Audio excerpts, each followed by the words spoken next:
சங்கே முழங்கு சங்கே முழங்கு என்று பாடிய பாரதிதாசனும் தமிழும் பற்றி பேசப் போகிறேன்.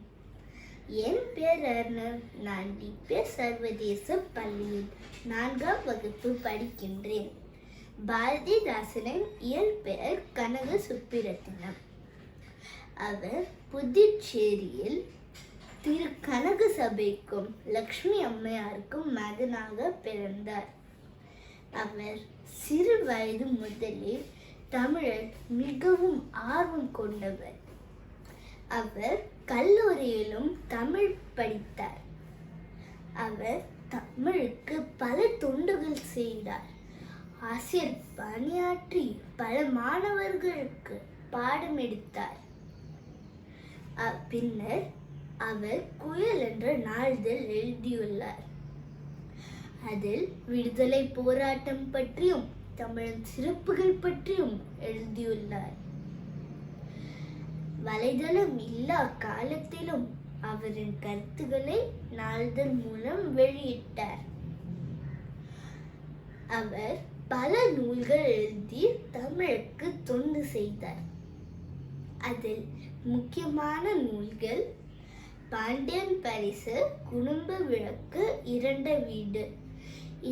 வீடு, ஒரு பெண் கல்வி கற்காததினால் ஏற்படும் துன்பங்கள் பற்றி கூறும் நூல். அதுபோல் குடும்ப விளக்கு, ஒரு பெண் கல்வி கற்பதனால் ஏற்படும் பயன்கள் பற்றி கூறும் நூல். அவர் பல நாடகம் எழுதியுள்ளார்.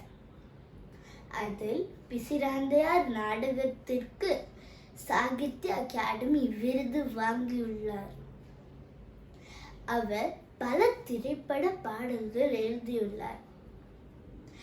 அதில் சங்கே முழங்கு சங்கே முழங்கு,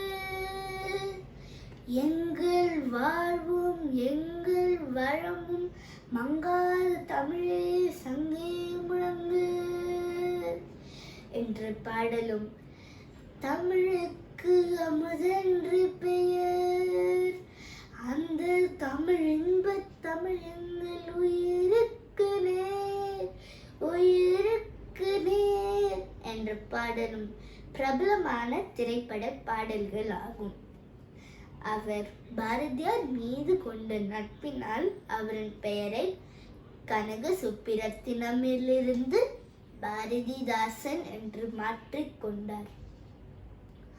அவர் செய்த தொண்டுகளுக்காக அவரின் பெயரில் திருச்சியில் ஒரு பல்கலைக்கழகம் உள்ளன. அவர்தான் புதுச்சேரியில் தமிழ் தாய் வாழ்த்து பாடியவர்.